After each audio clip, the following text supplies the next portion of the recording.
All right, so today, for the first time, we have Teww in the building. This is my first artist on the show. All right, so Teww is a rapper. He does ciphers, he does shows, he has music out. Can you tell us some of the albums you already have out? I got Hope You're Happy 1, 2, 3, and Happy For You is coming out soon. Awesome. I have my battle still up. Check out 413 Battle League, and check out University Studios.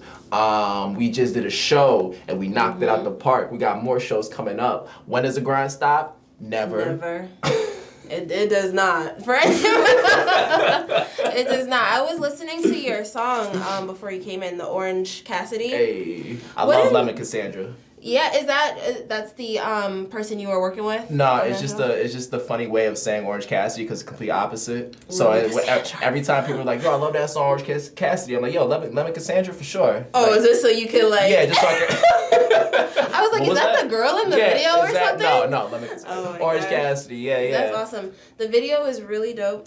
The setting of it was crazy. What made you like think of like that idea for the song? Orange Cassidy is like remember how I told you like basically I don't get a chance to express myself, only my music. Yep. This is literally like the story of my life, right? So like I always get like cussed out one way or another. But I'm like the chillest like one way or another. I'm telling you. But I'm like the chillest, most calmest, down to earth dude ever.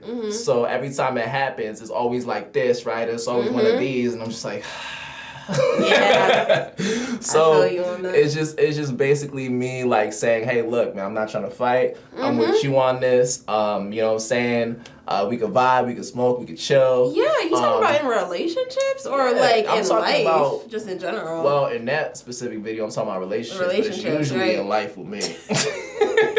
I don't know how I always I'm getting cussed out. Yeah. No, I mean, I think most I'm not gonna say. Let me not generalize. Let me stop myself. But I will say, like the video was amazing, and it looks like you have a bunch of different scenes in here. Where were you recording at? We shot one here. You shot one here at Green Screen in the Green Screen room. Studios. Yeah. Okay, yeah. And then the other one was at my man's Chris Joel's old spot. Yep.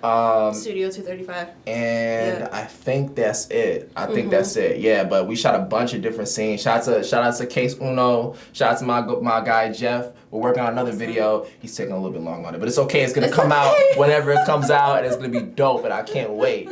Yeah, the video editing process, from what I've seen, and like it's a lot. It's strenuous, yeah. But it's like it's all worth it when it comes together. 100%. Yeah. So I'm just being patient. Are there patient?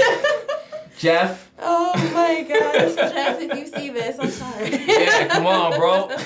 So obviously, we're on C.HR, Community Human Resources. So we gotta talk about the legal side of things too. So you're in music, you deal with the contracts and everything like that. Yep. Can you tell us about a time where you've like been handed a contract and you've had to, what your experience has been? There's been a couple times where I got handed opportunities. Yeah. And as artists, we're not like business savvy. We're just good at what we're good at. We're good at making music. We're good at being creative. We're good at expressing. But thankfully, I have my OG John Dillon. Shout out to John Dillinger, Dilly Gang, right? He always kind of goes over my stuff for me. Yeah. And just like, for example, there's this one specific time where I can't go over the exact details of the contract, but it was just not beneficial on my behalf. Yeah. And said I can't go over the exact details because these people are kind of genuine people, and that contract just wasn't working with me. Yeah. Johnny looked at it. He was like, "Talez, get the fuck out of here. We're not doing none of this shit." I'm like, word.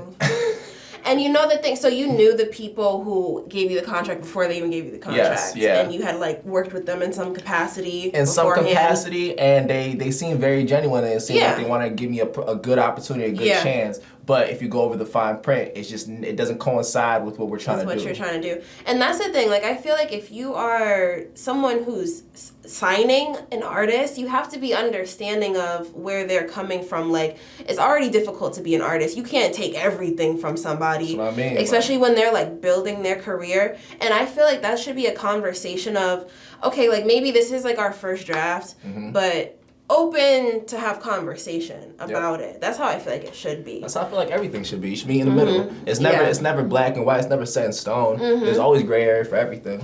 And I want to put this out there. The board that I'm a part of, the Association of Black Business and Professionals, we actually network with a lot of people in all different professions, and we actually network with a lot of lawyers as well. So if you are an artist and you want to reach out to the group, it's actually a nice place for you to go, like, have somebody read over your contracts real quick. Like, right. It's because it's the language sometimes that they use can be, like, super real misleading. deceiving. Yeah, absolutely. There's a lot of discrepancies. Discrepancies, yeah. Discrepancies. What did I say? we know what you mean. And then, so tell us about, like, your experience getting into music. Like, were you always an outgoing person and love being... So never shy, always love talking to people, always love communicating, always love expressing. That doesn't translate well through social media. I don't really, I don't like typing statuses up. I don't like telling y'all what I'm doing. I don't like, hey, what's everyone up to today? That's not my swag. I'd rather just, like, show y'all what I'm doing, or, you know what I'm saying? I'd rather show y'all the results rather than the process, right? So, like, you know what I'm saying? That's how I communicate through social media. That's how I communicate through, and in person too. Like, I'd rather just talk and shoot the shit in person instead of, like, texting. I hate all that. Call me. What's up? What's going on? You know what I'm saying? And that's it. And I think that's a great way to be too, because it's like, it's more human, first of all, the amount of time we spend, like, with technology. But then I think what's interesting is, like, for social media wise, you're giving so much to social media. Like, the average person, like, posting what they did that day, like, that's cool and all for your friends who are, like, super curious, but you're actually sitting and putting together a whole body of work. You're putting together visuals, lyrics, content. It's called controlling your own narrative. You know what I'm saying? Like, social media is meant for you to control your own narrative. Not everything what you see in social media is real. You know what I'm saying? Right. So you get to control your own narrative. I'm not gonna divulge anything I don't need to. I'm gonna just show y'all what the reason why I exist on social media for my music. And the thing that's crazy about that too is that, like, artists are you guys are very vulnerable. You're putting your heart on your sleeve when you put your music out there. Even how you said Orange Cassidy is about your life. My life. Like, that's very vulnerable. Exactly. I'm gonna listen to the song again and really be like, oh, okay, damn. No, literally, man, we're vulnerable people. We're sensitive. Who said that? I'm an artist. I'm sensitive about my shit. Is it Badu? No. Is it Badu might have said it too. Is it Lauryn Hill? No, there's didn't Pusha T say that? I think Pusha T said it, but I think he was taking it from somebody else. I think it's okay, Badu, you probably I'm an artist and I'm sensitive about my shit. You know what I'm saying? Yeah, sounds like something Erica would say. I'm not sensitive where I'm gonna go cry about it. I'm sensitive as in, like, I'm putting my feelings, my emotions, my life. Here you go. Check it out. What y'all think? Oh, y'all don't like that? I'll take it back. It's okay. You know what I'm saying? Like, shit like that. So I feel like some artists, I've heard some artists say it's like your baby, like, you groomed it to be, like, this specific way. Like, you created it, you honed your craft, and now you're putting it out and hoping that it get received the way that you want it to get received. And you wanna protect it. So when you post things on YouTube, for instance, and you go on the comments, how do you like read the comments people put? Oh yeah, no, I'll read all the comments, and and it's usually positive. Yeah. But I'm always looking for the critique too, because that's if you live in an echo chamber, you're not gonna improve. You're not gonna improve. No, you can't grow with a bunch of yes men. With battle rap, I've heard my critiques there. That's why I mostly get critiqued. But I'm taking that and I'm using it. You know what I'm saying? That's my fuel. That's putting the battery in my bag. How do you decipher what you want to take and what you want to leave? Is it just like, oh, okay, I see what you're saying, or it's more so like well, all right, before I even take anyone else's critique, I take the people who are with me. Yes. My best friends, my homies, my ride or dies. They're the most honest with me. They always keep it a buck. So, you know what I'm saying? Like, they won't let me do anything that I shouldn't, basically. Yeah. And then if I take, that's fact. There's a bunch of contributors, so that's factored in. There's also the critiques from people I don't know. There's also critiques from people I do know. There's a bunch of outside influences, and it's not only one source that I take. It's a bunch of things that helps me kind of develop my sound if I decide to use it or not. But I guess it all depends on the circumstance. with music, I'm very, very confident. I know what I want to do. I know how I want to do it. And for the most part, I don't get critiqued that much for that. With battle rap, I'm fairly new to it. So I get critiqued for that. But I'm still out here doing what I got to do, man. I'm not slipping on nobody. Yeah, no. You know what I'm saying? And that's how you have to take it. That's how you have to take it in life. Like, that's the only way you're going to get better. That's right. And the people that actually sit there and take the time to analyze what you just did, those are the people you can really trust. If they're just like, oh, yeah, that was good. It's not going to do nothing for you. They just said that was good. That doesn't help like, anything. Thanks. Yeah, for real. Hey, what do you think? It was nice. Cool. Okay. Cool. Next. You almost want somebody to like tear it apart so you can be like, okay, what do I need to do for next time? That's what I'm saying, man. You already know that artists are their own biggest critics as well. Oh, yeah. So, like, as far as, like, accepting critique and taking critique, we're seasoned vets at that because that's literally what we do. We put ourselves out there. And, yeah, man, that's why I love it. That's why I love being an artist because I get to develop my craft. I get to do what I love, and I get to see how it gets received. You know what I mean? Awesome. And I actually did hear in one of your other interviews I was listening to that you started music when it was like a thing you guys did to like impress girls and stuff. Where did you start? Like, what city were you in? So I grew up in New York. We would always freestyle in the basketball court because how it was set up too, PS 135 was so weird. We'd have the basketball court here, but it'd be divided, right? So there's a basketball court and there's a racket. Do you know what a racket thing is? The racket like racket ball game? Yeah, like the big wall. And the girls would be on one side. I hated it too. We have it where I live too. It's trash. The girls would be on one side, the guys would be on the other. They would separate the girls and guys. The guys would be on the basketball court, the girls would be on that side. And sometimes they'd like lean on the fence or whatever. So we'd always be against the fence and they'd just be eavesdropping, listening. So we were rapping. You know what I'm saying? It'd be like, yeah, and I don't even care. And after this, I'm gonna holler at that girl over there. Like, you know what I'm saying? Oh, like, and then she like, ooh. yeah. So that's how I kind of started. And then eventually I moved to Texas. And that's where I kind of like got exposed to way more music, musically inclined people who take it a little bit more serious. Yeah. And then after that, I moved to Connecticut. And my mom, I asked my mom to buy me a microphone because I wanted to start rapping. And the first thing she said was like, you gotta get your grades up before we, get into that. No, you gotta say it in the accent. I gotta do the accent? You gotta do it. She said, you want to make music? You want to play in the microphone? Okay, you have to get A's, straight A. There you go. She's Haitian, by the way, guys. Yes, so you already know, yeah. So you already know she wasn't having that, but you know what I'm saying? I got my grades up, I got the microphone, and I got to make music, and that's where I kind of found myself, like losing track of time, developing a passion, studying, you know what I mean, watching videos, collaborating, and that was my just one chance to like even before I was making music, I was like this always. I don't like to post. I didn't like to do anything social media wise. I'd just rather do it in person. But this is my chance to like do it. Yo, I just put out a song. They're like, oh shit, Talez raps. Right. Oh yeah. And then after that, they knew that was your thing. Absolutely. So how did because you said, like you had told me that, your mom was kind of like on the edge about like you doing music at first, but then she was accepting of it. And then what was the real big like tipping point? The real big tipping point. Like, oh yeah, shout out to my OG G Money, G Money the Prince from Hot 937. He used to throw these shows, like all of like 2018 to 2020 until prior to the circumstances. And I used to compete in all them genres. Facts. I used to compete in all them genres, man, because like I said, I love being the center of attention. I love like all eyes on me. So this is my chance to like perform, right?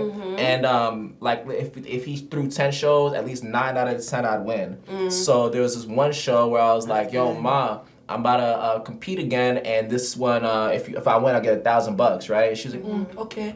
And then I was like, all right, cool. So I came back and I won, and I split the 1,000 with her, and she just lost it. She was like, oh yes, good job, yeah. And then I took my camera out, and then she was flexing the money on the gram for me. I was like, yeah, you know what I'm saying? And I feel like at that moment, she kind of realized that this is really, really, really what I love. Like I knew she knew what I loved before, but I feel like from then on, she knew that I kind of could do something with this. You know what I mean?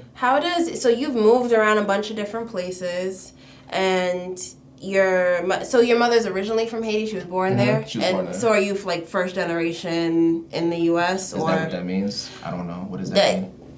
You were born in the U.S.? I was born in the U.S., yeah. Yeah, you better own that. That's a big deal. That's a big deal. Yeah, gotcha. And I think that's beautiful, like being able to come into a different country and be successful.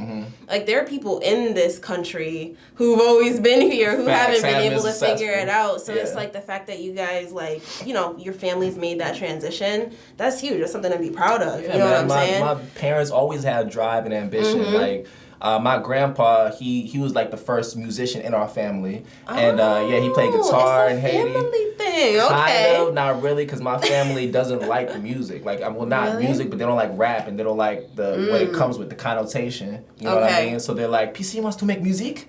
No, we're not going to make that. So because they hear that and they get a little triggered.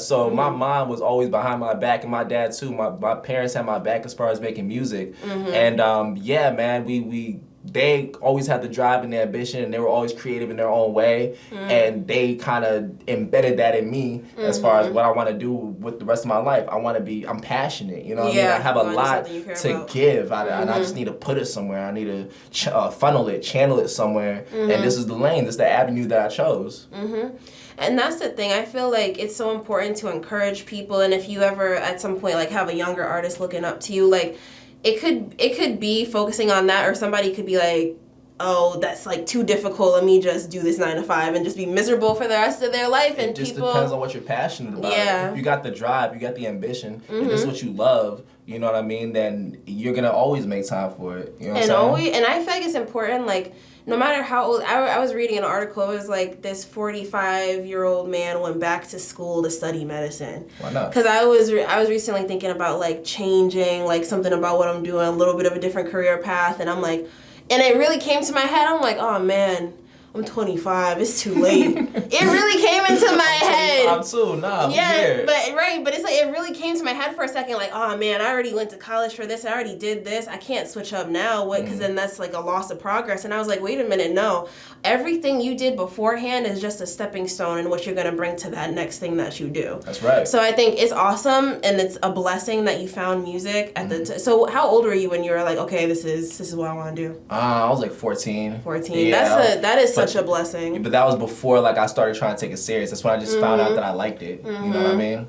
But the fact that you already knew at a point like, I have a passion for this. Yeah. There are so many people out there who desperately trying to find their passion. At 14, I didn't have a passion for it. I did it for fun. I had a passion for it when I linked up with Johnny. Shout out to Johnny, my OG, nice. John Dillinger, Dilly Gang. All right, so you know what I'm saying? As soon as he hit me and introduced me to the studio and showed me a bunch of other people that are doing the same thing that I'm doing, I'm like, y'all like this too? Y'all from here too? Nice. And I'm like, yeah, no, I gotta get better. I gotta keep, you know what I'm saying? Keep going, growing. Yeah, I gotta grow. I gotta develop because everyone here is doing this. You know what I'm saying? And that just kind of like lit a fire in my ass. Like it put a battery in my back. Like I gotta go. I gotta try to make the best, hardest, you know what I'm saying, most melodic, most lyrical, most witty, most, you know, whatever, the best and music that I can. Yeah. So you gotta just study like you do anything else. You just gotta study and perfect your craft. That's awesome. So what do you have coming up? So I know we're still like in COVID times. Yeah. But like, do you have any shows that you guys are like planning? Yeah, man. We already did a show. I think it was like 2-3 weeks ago that got shut down, but it was still lit. You know what I mean? Everyone that was there all had a good time. You know what I'm saying? There was no awkward staring at the performer like, okay, yep, no, everyone was moving, man. Everyone was jumping, everyone was going. And we're just trying to make it was called the private show. It was me, Dorian, and Stevie. So we're trying to do a private show too. And I'm gonna spell it Teww, Teww, like my name, because I'm mad clever, yo. Yeah. And hopefully it comes together, we can do it again because this is what I feel like we need in these kinds of times. You know what I'm saying? Definitely. It's like when you have to be secluded from people for so long, you miss that. I miss that energy. I miss going to concerts so much. Especially like someone like, I mean, you know how I am. You know what I'm saying? I need to talk. Yeah. I'm a chatterbox. I'll just talk my ass off all day. So imagine seeing me last year around this time in my house going crazy. Like I don't want to post but I don't got no one to talk to, so I'm in the corner just. What were you writing? Yeah, I was writing, but it's not. But it's not the same. It's not the same. Man. I need to be in the studio. I gotta work. You know what I'm saying? I gotta communicate. I'm real humanistic. I gotta express. Do you have like a setup at your house if you have an idea real quick, or you gotta go into right the studio every time? Yep. Yeah, no, that's good though. Always gotta get that like A1 quality every time you go. Absolutely. Shout out to the Stu 860. Best quality around. You heard me. Awesome. How did you know that the team that you had around you was gonna like be that team where you could grow? And like I know you said everybody was like working on their own thing, but how did you know that they were also gonna be there for you? I knew that we were gonna be there for each other. Yeah. Because Johnny kind of groomed us. Like you know what I mean? Like he's always establishing like, yo, like we're family, you know what I'm saying? Regardless whether you like it or not, we're gonna ride together, we're gonna slide together, whatever's going on. You gotta show we all sliding, you know what I'm saying? You gotta, my competitions that I won, there was one competition that got me on the radio, and I've been in rotation ever since. Shout out to Kid Fresh for please still playing my song. I appreciate you. I don't know why he's doing it. It was supposed to be a one-time thing, right? So I won the competition, and it was supposed to just like spin my song, but it literally went for it. I won it 2019. He's still spinning my songs on the radio. Yeah, 93.7. Because he really fucks with your song. Man, because he's lit, man. Shout out to you, bro. I appreciate you. That's it. That's what it is. It's talent right there. Man, it's a combination of luck, and it's a combination of, like I said, Johnny grooming us. Like, he was like, every single competition that I had, whole studio pulled up. You know what I mean? Everyone lit with me, like turning up. And yeah, man, he helped me develop my sound. He helped everyone individually, and whenever we have a show together, we plan it together. We just ride together, we slide together, and I feel like a lot of it goes to Johnny. Johnny's the reason why we trust each other. You know what I mean? And that's so important, kind of like getting back into HR, because even in like the corporate America realm, like that's just what makes a good leader in general. Exactly. Like really working with your people and making sure everybody's reaching their individual goals. There's one time too, we used to do meetings in the studio. We don't do it no more, but there's one time too where I was like, yo, like, you know, if I'm trying to organize something, you have to do it. He was like, why? I'm like, cause you the leader. He was like, I'm not the leader, yo. I'm like, nah, you the leader, like you the head of this. And then Rome, shout out to Rome. He's the best singer I ever heard in my whole life. Rome was like, yeah, he the head, but you the tails. And I thought that was the funniest joke, and I just never let it go. By the way, if we had to go in order of like who's the funniest at the studio, it would be me, because I'm the funniest. I'm the funniest. Me, Rome. I think I'll give it to Stevie, then D-Ren, and then Johnny, because Johnny has dad jokes. He's a dad. And he's not funny, but he thinks he's funny. He's not. And but yeah, like I said, man, like he's a leader, whether he likes to admit it or not. But how he promotes it is that we're all leaders. We're all gonna, you know what I'm saying, lead our own whatever to whoever, whenever. I love that. And again, that's exactly what it is in any like industry, because you have to be able to own what it is you do. Like if this is your task, even if your task is like, oh, you gotta set up this meeting, you gotta get everybody's agendas together, whatever, you gotta own that and be confident that you're gonna do that as good as it can get done. Yeah, that's right. You know, and you have to empower people. So that's awesome that you have that type of. Definitely does empower us, man. That help. Like when I wanted to battle rap, man, he was the one that set it up. He empowers us a lot. That's awesome. A really good word to say what Johnny does. Like he himself did a lot, you know what I'm saying? But he doesn't even talk about it. He just talks about us. Right. Because you're the focus now. Yeah, man. That's awesome. He's the GOAT. That's awesome. So that is. Okay, sorry. I had to check the time, guys. I'm sorry. I always try to keep talking. They got no clue what we went through beforehand. We're not gonna mention it, but they got no clue. This is our first time having this conversation. We didn't have a conversation before. We didn't have this conversation before. But thank you so much for coming out again.